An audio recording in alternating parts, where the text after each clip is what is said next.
4월 21일 주일입니다. 찬송가 362장 부르시며 주님 앞으로 함께 나가도록 하겠습니다.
이 시간 우리에게 주시는 하나님의 말씀은 열왕기상 8장 31절에서 40절까지의 말씀입니다.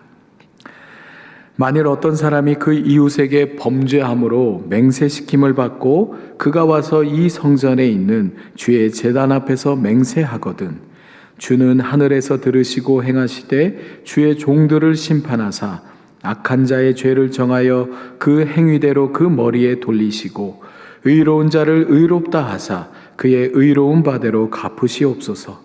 만일 주의 백성 이스라엘이 주께 범죄하여 적국 앞에 패하게 되므로 주께서 돌아와서 주의 이름을 인정하고 이 성전에서 주께 기도하며 간구하거든 주는 하늘에서 들으시고 주의 백성 이스라엘의 죄를 사하시고 그들의 조상들에게 주신 땅으로 돌아오게 하옵소서.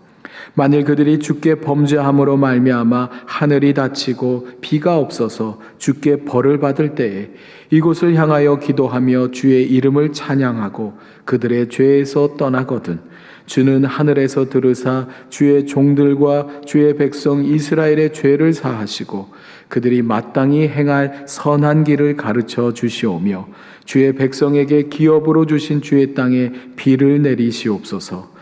만일 이 땅에 기근이나 전염병이 있거나 곡식이 시들거나 깐부기가 나거나 메뚜기나 황충이 나거나 적국이 와서 성읍을 에워싸거나 무슨 재앙이나 무슨 질병이 있든지 막론하고 한 사람이나 혹 주의 온 백성 이스라엘이 다 각각 자기의 마음의 재앙을 깨닫고 이 성전을 향하여 손을 펴고 무슨 기도나 무슨 간구를 하거든 주는 계신 곳 하늘에서 들으시고 사하시며 각 사람의 마음을 아시오니 그들의 모든 행위대로 행하사 갚으시옵소서. 주만 홀로 사람의 마음을 다 아심이니이다. 그리하시면 그들이 주께서 우리 조상들에게 주신 땅에서 사는 동안에 항상 주를 경외하리이다. 아멘. 오늘 본문은 어제에 이어서 솔로몬의 성전 봉헌 기도가 계속해서 이어지고 있습니다. 이 성전을 봉헌할 때 솔로몬이 가장 먼저 한 행위는 이스라엘을 대표해서 기도를 한 것입니다. 이것을 통해 우리는 성전은 기도하는 집, 기도하는 장소임을 알 수 있었습니다. 하나님께서는요, 당신의 백성들의 기도를 들으시는 분이십니다. 다만 그 기도는 무작정 하나님 앞에서 때를 쓰는 것이 아닙니다. 하나님 앞에 내 주장을 막 하거나 무언가를 달라고 일방적으로 그렇게 때를 쓰는 게 아니라는 것이에요. 그래서 하나님의 말씀을 의지하여 기도하는 것이 매우 중요하며 때로는 어떻게 무엇을 가지고 기도해야 하는지를 우리는 배울 필요가 있습니다. 그런 의미에서 오늘 솔로몬의 기도는 하나님의 백성들이 마땅히 기도해야 할 것들이 무엇인지를 보여주는 아주 좋은 모범이 되어줍니다. 먼저 31절과 32절을 보시면 만일 어떤 사람이 그 이웃에게 범죄함으로 맹세시킴을 받고 그가 와서 이 성전에 있는 주의 제단 앞에서 맹세하거든 주는 하늘에서 들으시고 행하시되 주의 종들을 심판하사 악한 자의 죄를 정하여 그 행위대로 그 머리에 돌리시고 의로운 자를 의롭다 하사 그의 의로운 바대로 갚으시옵소서. 솔로몬의 첫 번째 기도 제목은요, 성전을 통해 하나님의 정의로운 통치가 실현되는 것이었습니다. 성전에 나온 이 백성들의 의로움과 불의함을 하나님께서 판단하셔서 악에 대해서는 벌을 주시고 또 의인들에 대해서는 그들의 의로움을 밝혀달라고 솔로몬은 기도하고 있는 것이죠. 선과 악을 판단하는 최종 심판자는 하나님이시며 그 선악을 판별하는 기준은 하나님의 말씀입니다.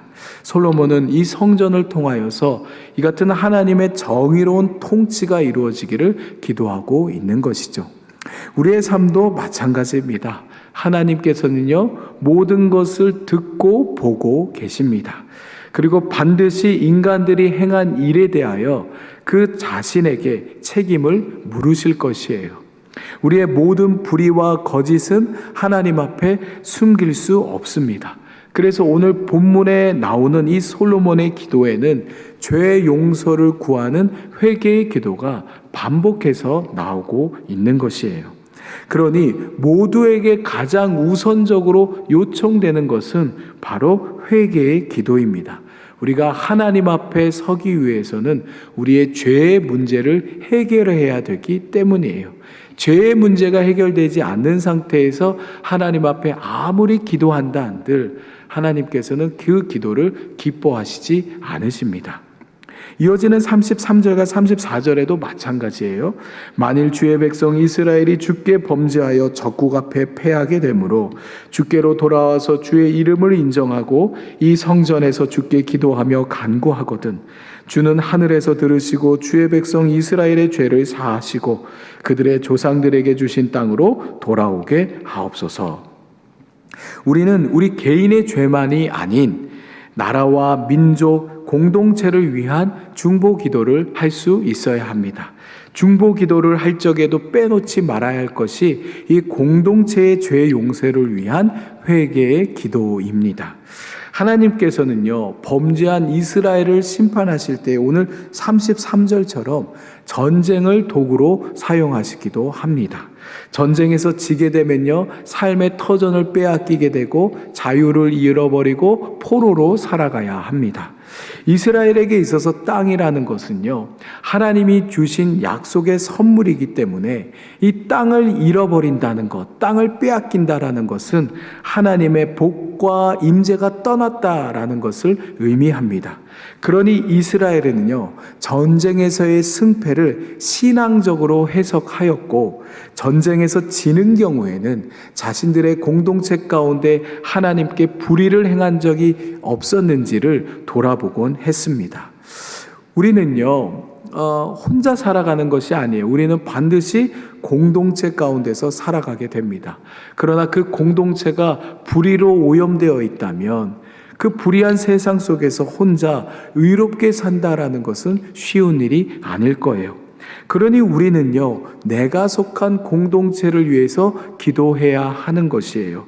모두가 더불어 하나님을 믿음으로 의로운 삶을 살 수 있게 해달라고. 그래서 내가 속한 공동체와 사회, 국가와 열방 가운데 하나님의 공평과 정의가 구현되게 해달라고 우리는 기도할 수 있어야 합니다. 비록 내가 연관된 죄나 불의가 아니더라도 우리는 공동체 안에서 일어나는 모든 불의한 일들에 대해 가슴을 찢고 아파하며 마치 내 일인 양 그것들을 끌어안고 그렇게 하나님 앞에 회개할 수 있어야 한다라는 것이에요. 이어지는 기도들도 마찬가지입니다. 구약에서 하나님께서는요, 당신의 백성들을 심판하실 때에 전쟁뿐만 아니라 35절과 37절처럼 기근이나 전염병, 자연재해 등을 도구로 사용하십니다. 그래서 백성들은요, 국가적인 재난 상황 가운데서 늘 자신들이 하나님께 범죄한 것은 없는지, 자신들이 불의한 일을 행한 것은 아닌지를 돌아보며 하나님 앞에 회개의 기도를 드리곤 했습니다. 물론 모든 재난이 다 우리의 죄 때문에 발생한 것은 아닐 거예요. 대표적으로 욥기처럼 이유를 알 수 없는 고난도 존재합니다. 그러니 고난당하는 이에 대해서 우리는 함부로 말해서는 안 돼요. 예를 들어서 고난당하는 이를 향하여 너는 지금 하나님께 심판을 받은 거야. 너가 지금 고난당하고 있는 것을 보니 네가 죄를 지었기 때문이야. 그러니 너는 회개해야 돼. 이런 식으로 우리가 그의 고난을 자의적으로 해석하거나 규정해서는 안 된다라는 것이에요. 그러나 고난의 때에 자기 자신을 돌아보고 하나님을 찾고 하나님의 도우심을 구하는 것은 신앙인에게 아주 바른 태도다라고 할 수 있을 것 같아요. 지금 내가 당하고 있는 그 고난의 이유에 대해서는 내가 알 수 없으나 그 고난을 극복할 지혜와 힘을 하나님이 주실 수 있기 때문입니다. 그런데 우리가 하나님 앞에 나아가기 위해서는 죄의 문제를 해결해야 되기 때문에 어찌되었든 회개가 우선적으로 요청이 된다라는 것이에요. 그러니 고난의 때에 자기 자신을 돌아보며 우리가 회개하는 것은 너무도 중요한 일입니다. 이처럼 우리가 주님께 기도할 때마다 주님께서는 그 기도를 들으시고 판단하세요. 오늘 본문 38에서 40절을 보시면 한 사람이나 혹 주의 온 백성 이스라엘이 다 각각 자기의 마음의 재앙을 깨닫고 이 성전을 향하여 손을 펴고 무슨 기도나 무슨 간구를 하거든 주는 계신 곳 하늘에서 들으시고 사하시며 각 사람의 마음을 아시오니 그들의 모든 행위대로 행하사 갚으시옵소서. 주만 홀로 사람의 마음을 다 아심이니이다. 그리하시면 그들이 주께서 우리 조상들에게 주신 땅에서 사는 동안에 항상 주를 경외하리이다. 한 사람이 기도하든 아니면 백성이든지 간에 하나님은 각 사람의 마음을 다 아시기 때문에 그들의 모든 마음과 행위에 따라 판단하신다는 것이에요. 그러니 기도하는 자에게 있어서 중요한 것은요, 진심입니다. 마음의 진실함이라는 거예요. 겉으로 아무리 눈물 흘리면서 회개한다 한들 그 마음에서 진정 뉘우침이 없다면 이는 다시 한번 하나님을 속이는 행위, 하나님을 기만하는 그러한 행위가 될 것입니다. 하나님 역시도 이를 모르실 리가 없을 거예요. 그냥 지나칠 리가 없으세요. 하나님은 우리의 모든 마음을 감찰하시기에 기도자는 그렇기 때문에 무엇보다 솔직하게 기도하는 것이 중요합니다. 만약에 아직 내가 내 죄를 잘 깨닫지 못하고 또한 회개하고자 하는 마음이 들지 않는다면 주님께 그냥 솔직하게 고백하는 편이 더 낫습니다. 주님, 제 안에 아직 죄가 가득한 것 같습니다. 그러나 아직 제가 회개할 마음이 들지 않습니다. 그러니 주님, 저를 불쌍히 여겨 주십시오라고 기도하는 편이 거짓으로 회개하는 것보다 더 낫다라는 것이에요. 그리하면 주님께서는요, 각 사람의 처지와 상황과 형평에 맞게 응답하시며 은혜를 주실 것이에요. 이 같은 하나님의 은혜를 맛본 성도는 마땅히 주님을 경외하며 섬기게 될 것입니다. 성도 여러분, 오늘 이 솔로몬의 기도는 성도가 구하고 실천해야 하는 일, 특히 어떻게 기도를 드려야 하는지를 우리에게 말해주고 있습니다. 하나님의 정의로운 통치가 실현되기를 위해서 우리는 기도해야 하며 또한 공동체를 위해서도 중보 기도를 해야 합니다. 개인적이든 또 공동체를 위하든 우리의 기도에는 무엇보다 회개가 우선적으로 요청이 됩니다. 죄의 문제를 해결해야 하나님 앞에 우리가 바로 설 수 있기 때문입니다.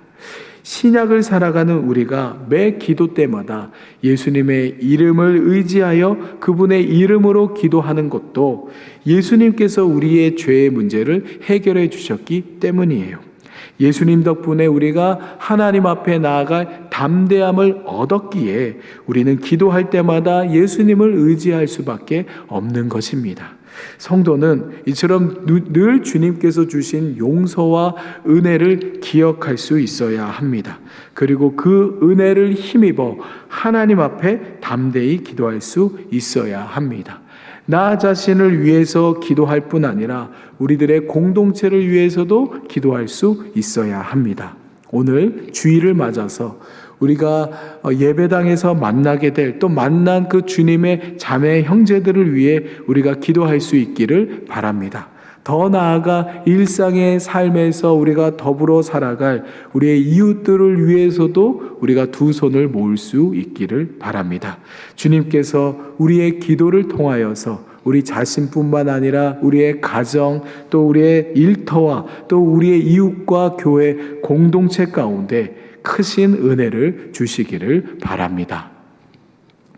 사람의 마음을 감찰하시는 주님 앞에 감출 것도 숨길 것도 없음을 고백합니다. 우리의 있는 모습 그대로 주님 앞에 나아갑니다. 우리의 연약함과 범죄함을 주님 앞에 솔직하게 고백합니다. 우리를 불쌍히 여겨 주십시오. 우리에게 용서와 자비를 베풀어 주십시오.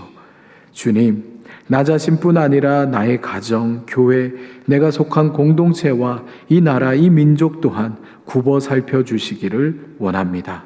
우리가 혹여나 하나님 앞에 범죄한 것들이 있다면, 그로 인해 우리 공동체가 어려움을 겪는 일들이 있다면 주님, 우리에게 먼저 회개의 마음을 부어주셔서 우리가 하나님께로 돌이키게 하여 주십시오. 우리 모두에게 주님의 자비를 베풀어 주십시오. 그렇게 주님 앞에 나아갈 담대함을 얻어 우리 모두가 기도하여 이 공동체가, 이 나라가 주님 앞에 바로 서 주님의 정의로운 통치가 실현될 수 있기를 원합니다. 우리 주 예수 그리스도의 이름으로 기도드립니다. 하늘에 계신 우리 아버지, 아버지의 이름을 거룩하게 하시며 아버지의 나라가 오게 하시며 아버지의 뜻이 하늘에서와 같이 땅에서도 이루어지게 하소서. 오늘 우리에게 일용할 양식을 주시고 우리가 우리에게 잘못한 사람을 용서하여 준 것 같이 우리 죄를 용서하여 주시고 우리를 시험에 빠지지 않게 하시고 악에서 구하소서.